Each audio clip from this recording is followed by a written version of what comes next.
Hello children, continuation of alternating current, LC oscillations, right? See in this, actually we know that the capacitor and an inductor can store electrical and as well as the magnetic energy, right?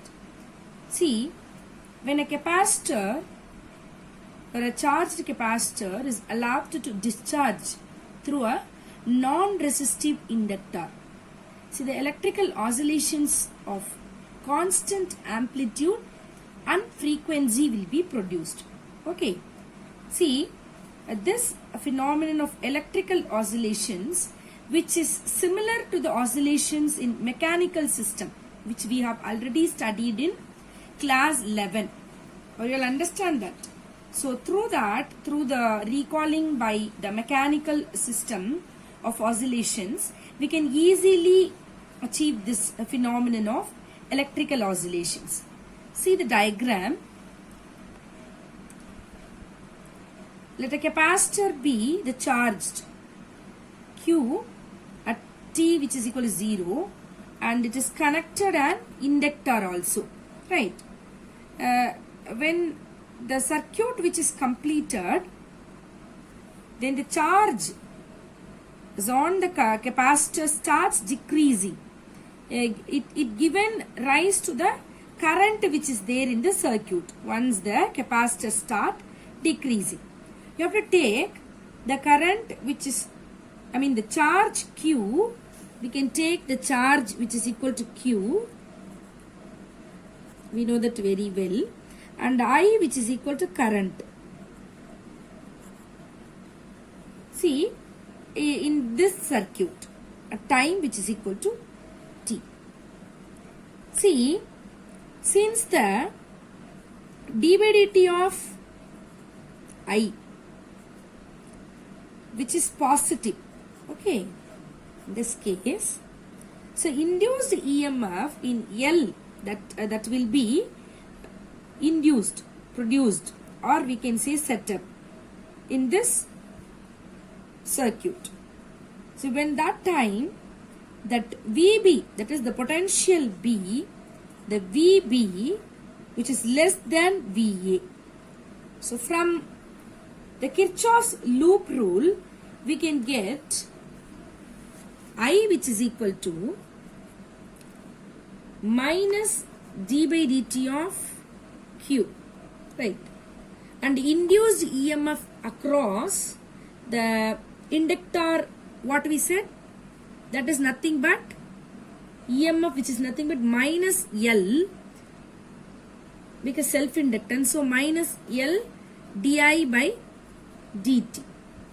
Then the potential difference across the capacitor, the PD which is equal to what?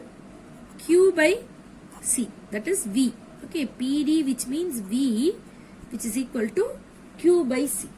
So what we said, according to Kirchhoff's loop rule, we can say minus L di by dt plus Q by C which is equal to 0. Can we say? Yes.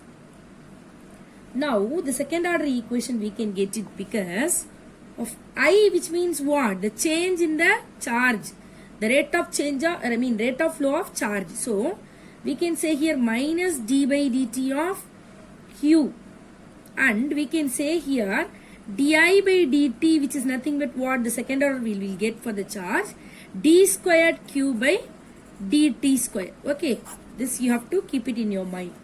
Then we can get here plus L into d squared Q by dt square plus Q by C which is equal to 0. Okay, now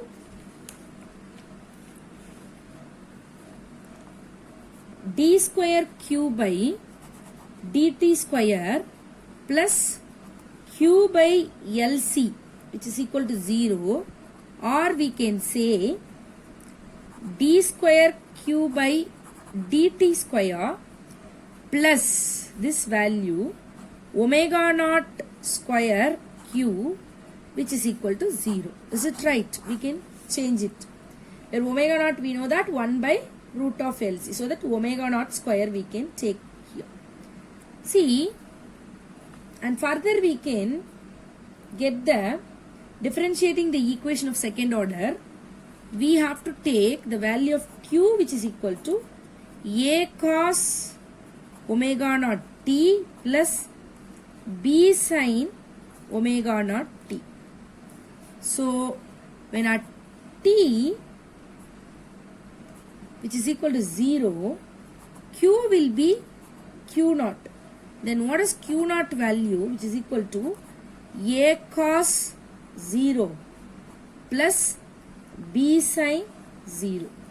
Then what will happen? A which is equal to Q naught, right? And also we have to take it the dq by dt. Okay, dq by dt which is equal to minus omega naught into A sin omega naught T plus omega naught B cos omega naught T by differentiating this equation. See, at T which is equal to 0, Q will get Q naught maximum value, then dq by dt which is equal to 0.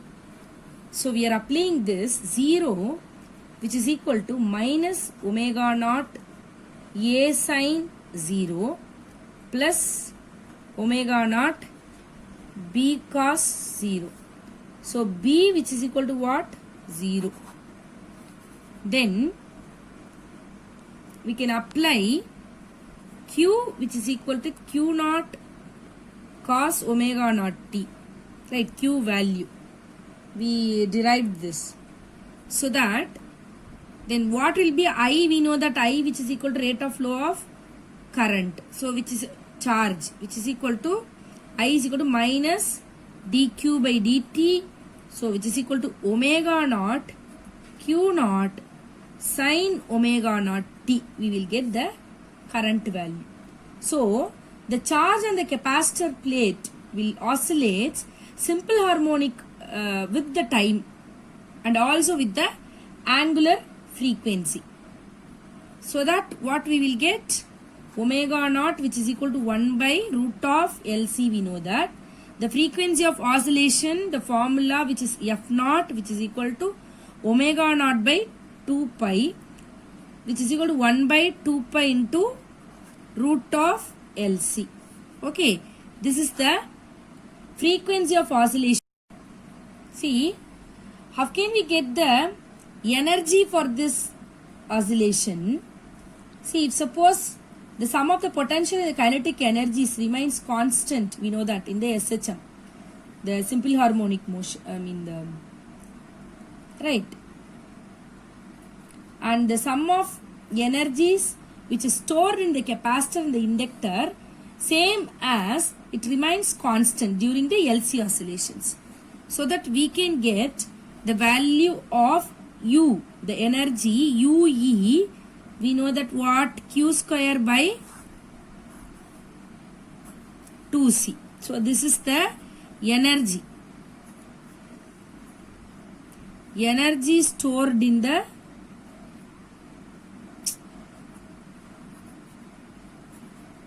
capacitor.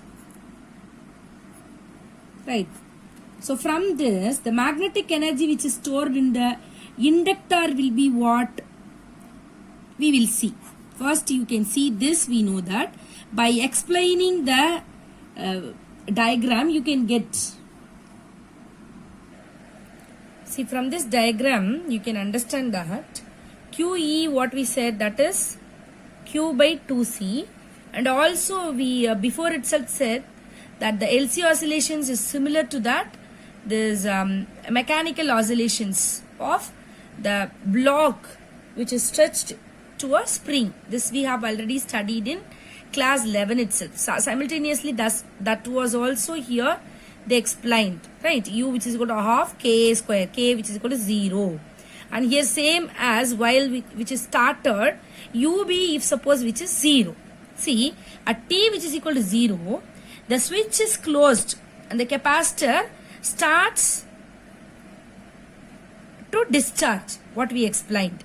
See, what will happen as the current, if suppose increases, it set up a magnetic field in the inductor. So that some energy will get stored in the inductor. In the form of what type of energy? It is a magnetic energy. What is the value of the magnetic energy? So UB, which is equal to here, you can get, it is stored as half Li square. So, as the current reaches its maximum value of I naught, that time T, which is equal to T by 4. Right? You can see that the diagram. By that way, you can understand all the energy which is stored in the magnetic field. So, from this, we can understand that the maximum electrical energy which is equal to the maximum magnetic energy. Is it right? So, the capacitor now has no charge. So, that no energy which is there. See, the current now, you can see that in that diagram D, it starts charging the capacitor. See the diagram D. Right. So from this diagram you can understand that. Okay. Right. So as we said, the current now, what we said, start charging. Right. So this process which is continuous till the capacitor will get fully charged. See, but it is charged with the opposite polarities. See the diagram A and see the diagram D. The opposite polarities, you can check it. Right. See, the whole process will, what will happen? The whole process will be get charged with the polarity will get opposite to the initial state. Right. Again and again it will be now repeat till the system will get revert to the original state of it. So the energy in the system oscillates between the capacitor as well as with the inductor. Okay. See, from this above discussion of LC oscillation, we can get the reasons, that is, every inductor has some resistance. See, the effect of this resistance is to introduce a damping effect on the charge and the current in the circuit. Right. And even if the resistance were zero, the total energy of the system would not remain constant. Right.